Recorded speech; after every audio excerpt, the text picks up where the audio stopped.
tone. It's okay that you're not clairvoyant. And you guys know I've mentioned on my channel I'm not clairvoyant, although actually my powers are coming in because I've been focusing on it.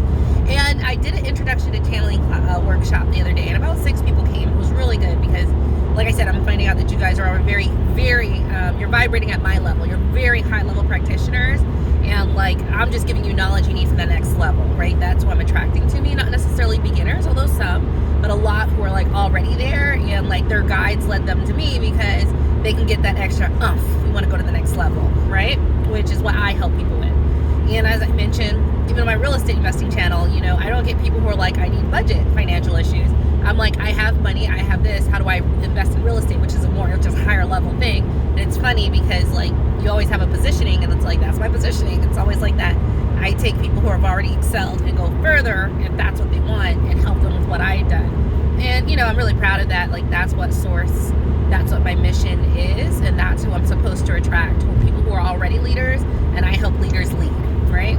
So they're very high level. They came to the class. They've already been doing their yoga, their meditation, and so they came to my channeling class, and some of them mentioned the fact that like the way that I taught them to channel, you didn't have to be clairvoyant, because it seems like a lot of people who are spiritual leaders, the ones who are clairvoyant, are definitely the ones I feel are more comfortable and confident of going, I channeled this is what I read, this is what I heard. And so I think there tends to be more who are clairvoyant who do that, but they were also really happy to see, well, they can channel just as effectively and talk to their spirit guides and ancestors, God, Jesus, be led, be guided, hear the answers, see the answers, visually get the confirmations, because that's how I teach them not only how to hear, do channeled writing, but also how to do confirmations and how to start that conversation and feel, you know. And I gave them a very, very physical way, because I didn't have clairvoyance. And I want to tell you guys, for all these guys out there, because I did not have clairvoyance, I had to learn to build faith and trust off of not seeing anything. So when I interact with the spirit or energy, for the first 2 years, I did not know what these spirits or energies looked like. So they could look like the Gila monster, right? I don't know. What I had to do was learn to rely and trust on my feeling of energy, sensing. And at the end of the day, you can't hide energy. I keep telling you guys, someone can smile in my face, but if their energy's wrong and smells off, it's off. I don't care if you're smiling. I don't care if you're saying the nice things. I can tell your energy. And it really gives you that discernment. And also you learn how to put protections and how to trust your protections and your guides to make sure they're not letting anything in. And so I wanted to say, for those who are on the spiritual path and you see all these people who are clairvoyant, you don't need to be clairvoyant. And it's just like the person who can't see, but their sense of hearing is the best in the world, and they're faster and sharper than people who can see because they didn't have that to rely on. So all their other senses become super, super keen. It's really like that. So I will say this, as someone who's clairvoyant who channels, but I don't always see, although now I do, more so than before because I've been focusing on it, and more than happy to teach a class when I get it down on how my journey with it to break that open, which took quite a bit of healing. You know, what was I saying about that? It usually doesn't happen like this, but the devil's messing with me today.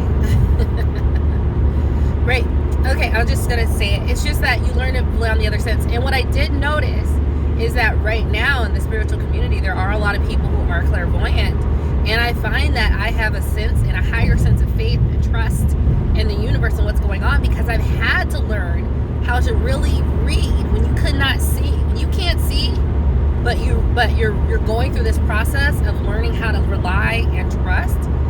To be quite honest, I feel like I vibrate higher, have a higher sense of trust and faith in the unknown, and a higher sense, because every single time it's just like when someone has to sit up on a ladder and like go back. You know, when you can see the people around you who are behind you, it's one thing, but what if you can't see them, right? So they were going up, but they knew the people were there, but they could see the people, and then they would do the ladder, you know, the ladder of trust. You know, you do it at like corporate events to like build trust, like fall back, and then your coworkers will catch you, so like you can trust your coworkers, and like no one is ever scared, but apparently they're supposed to be. It's such a trope.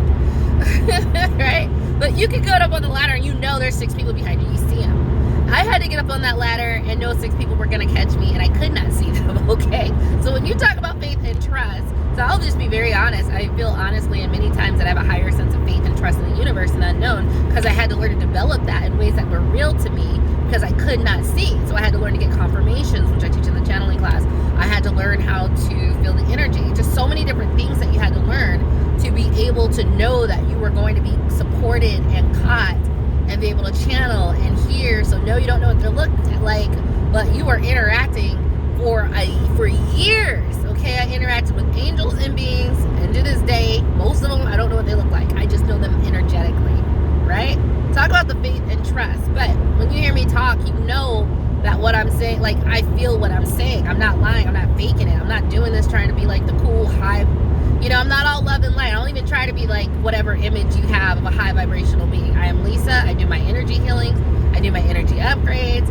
I try to think about the positives. My heart chakra is not the most widest open thing in the world. So, I'm not the love and light time. I have to stop before I'm a warrior. So before my instincts were to fight if he said something to me, and I can get dirty too. Like, warriors can go low, all right? We're made that way because we have to fight and protect.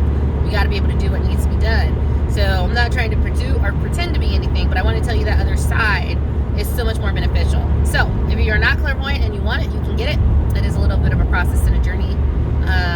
A big thing I was doing was using the Akashic records every morning, and I'm still doing it to heal past traumas surrounding that and to bring it forward. So that actually really accelerated me, and some visual exercises I've been doing. There's a woman named Deborah Lynn Katz called You Are Psychic. I would recommend that book because that's been really helping in addition to the Akashic records. And now I'm starting to get visions casually, which it's funny in the way when you get visions, you don't really understand their visions. But a couple of times I got an image in my head I should do this, and I didn't do it, and then boom, everything spilled on the floor. Boom, cat gave me, you know what I mean? It was just funny. I'm like, oh. I'm starting to see visions, but there's such a part of me, I'm not even realizing it. They're telling me, hey, I want you to do this before X happens. So now I'm like, okay, I got it. I got it, spirit guides. I got it. Okay, just took me a second because no one warned me. But yeah, so you can get it. It is possible. Just for some of us, we have to work. But if you don't have it, there are other ways that I feel make your faith and trust go much higher. When you do learn how to do this interaction and the channeling and the speaking and the connection to guides, without being able to see them, but you use your other senses and hone them in. So it's okay if you're not clairvoyant. We're all energy anyways, right? And I literally, I talked to you guys about my magic and how it's so deep. I've been working with Merlin, the energy of Merlin, because I'm super magical. Wizards and dragons, that is my jam. I've always liked fantasy novels. If you looked at my bookshelf, it's fantasy novel after fantasy and sci-fi. I was this is real, right? And then I started working with Merlin, and I was Merlin energy, yes. And then the other half is that I work with my ancestors, and both have been taking me along magical paths to activate my DNA and to activate, the blueprints inside of me so I can be that powerful self of who I am. But I recently saw my ancestors and what they look like, but man, they are my homies, right? Ride or die. And I can ask them to give me confirmations or and see that they're here, and they'll show me, right? When you want to get to that point where you don't have to see anything, but I tell people you can look at me, but I ride with 10,000. I have 10,000 spirits, ancestors, angels. Don't come for me because I am so protected even if you cannot see, right? You can try. But then my warrior dragon Aster will get you. I do have a dragon guy, and he is awesome. He's this warrior. I did see an image of him. He's red with a shield because he's literally a warrior dragon. So that's super cool. Don't mess with the dragons. So yeah, don't worry about it. You don't need to see him. And I saw these beings after 2-4 years. Okay, I didn't need to, because when I asked them for guidance or assistance, I relied on those other senses that you can tap into to bring him in securely. So without needing to see, I knew I was protected, and he was only a high integrity being. And then when I met them, because you can meet any guide you want for the first time, I know only certain types of beings came forward. So even though I couldn't see it, I felt the energy, and feeling the energy, I was this feels nice. Angels feel like this. Merlin feels like this. Other guides feel like this. Hecate, Hecate, I say Hecate, but I think people call it Hecate. I just like Hecate because I think that's in the Norse way. They pronounced all the letters. And, you know, she feels like a freaking goddess, warrior goddess, right? Like, so you don't need to see all the, and I'm saying this because I know sometimes low key, even me, I was like, I want to be able to see. But then I realized I didn't let that stop me, and I still have a high level, and sometimes I feel like because those other senses are more honed, and the ability to see with those other senses are more honed, I feel like I'm just more connected to spirit and the spiritual world than people who can see, to be quite honest. Like, they're right next to me, right? You know, they ride with me. So, yeah, if you're clairvoyant, you can get it, but you don't need it. And actually, your other skills and senses can be much more honed when you still go forward with it without having to learn it. So, if you are clairvoyant or not clairvoyant, tell me in the comment section below if that's something that has inhibited you or stopped you, or has it not mattered, like in my case, and you've learned how to still be at a top level. And tell me if, like me, if it made you hone your other senses so much you don't need to see. Like, if I saw it now, I'd be like, oh, whatever. Like, I'm still getting things done. I'm still meeting new guides as needed. I'm still taking journeys as needed, because you can take magical journeys. I've been all over this galaxy, man. Okay, to get like magic elixirs, to get scrolls, the tree of life. You can do all that. It's amazing. That's why, you know, you guys are like, oh, you like your energy? Well, if you knew that you can visit the tree of life and all this and take journeys and go through portals, and wouldn't you be excited too? Right? And you all can. And as much as I can, I'm going to teach anyone with the eyes to see, ears to listen, who'd like to learn from me. You know, I am all about a workshop. I'll put a workshop on in a heartbeat and talk to you guys directly and teach you directly. So I just wanted to say that.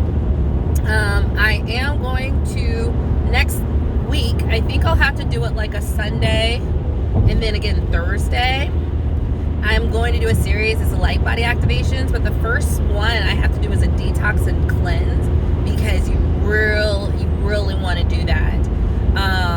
And you want to do that for a few days before activating your light body. And then like 3 days apart. So it might be like a Sunday and Wednesday. I'm thinking like a Sunday evening we'll do a live, the detox and cleanse, and I want you to do that each day until. Now, if you do not do this, okay, it can physically hurt. Now, I'm still so for me it gets stuck in my back. I've had some, you guys see me mention it, I'm still working on it. It's like some trauma from like childhood where I have pain, guilt, and it's just sort of there. And so I have to like little by little release and cleanse, and I do it every day. I also adapt the Akashic records that I do daily. In my infrared sauna blanket, I do it for like 40 minutes, and I visit the records while I'm there, like in the blanket, detoxing. And so I'm still working on that one, although it does feel better. But I remember when I did this before, and I did the fush and cleanse, and I was like, yeah, I'm already high vibrational. And I didn't do it. It like physically hurt, and I had to like literally do yoga to like break it up and feel better. Because it just stayed, and what it was like the shifted energy got stuck in that high vibrational stuff, and it just hurts. It's just like, it's like pushing against that energy, and it creates a force and pressure because it can't just freely flow. So and that's also something, if you listen to my other videos, that my guides have been like, you need to fix this now, which is why I've been working on it so intently the last week and a half. So you really want to do this. I want you to take it from my experience, do it to cleanse yourself. And I'll also do some DNA activations. I don't know which ones. I will channel the guides and see which one will be the best. So it'll be a cleanse, flush, detox. That'll be one big one. Some sort of DNA activation. I have a video here for free that's on remembrance, and that is an activation of your DNA blueprint as well. So you can look that up. It's like a remembrance energy healing. It takes 20 to 30 minutes. But hey, do the work, get the results. Do the work, live by D. Don't do the work, you get what you get, right? So those who show up and can take this in and do those healings, even though, 20 to 30 minutes isn't necessarily easy, but I know I did it, and I know the results of that is that, most people can't touch me, and I'm just flying high, in the middle of a pandemic, like, gonna do another workshop, I'm having fun, y'all are great, right? Like, that could be you. So that's what we want to do. I'll see and channel my ancestors and the angels, because they sometimes have two different answers, so you got to see if and sometimes it's the same answer, right? So that's why I'm very clear who I'm channeling, because they're different beings with different motivations, and you should always find out who you're channeling. There's a lot of people who channel galactic beings, but just understand they have their own agendas as well, right? So it's really cool to know, especially in the spiritual world. I find that the agendas are a big thing. Angels tend to be just the most helpful, giving and not trying to do anything but see you succeed. And then other people are like, I want to see this group succeed, but not this group. So just something to be aware of as we become more discerning going forward.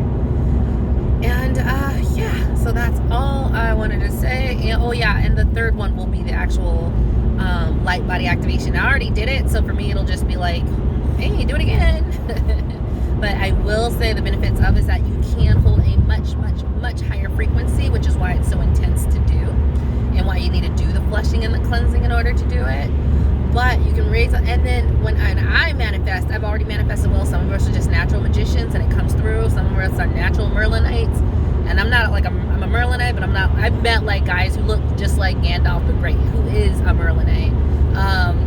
You know what I mean? And it just will just bring it right out, right? So I was already good. I mean, next level. All right, like your ability to hold those higher frequencies, and if your lifestyles do that, you're just walking around at a higher frequency than everyone else because you activated your light body, okay? Like your vehicle for transcension. So it's really, so for me, I like doing these healings for you because I get an extra. It just will reinforce what's already there. But I have to tell you, this was a game changer. Now, there's other things you can do to hold a higher frequency. I'm going to hold off on that because I don't want to throw too much at you. You will see that it does take a lot out of you. You will be a little tired because energy integration does take a toll, okay? But I can say that you will absolutely love taking the workshop, and I will post it I will post it tonight when I get home. I'm driving right now. So just wanted to mention that.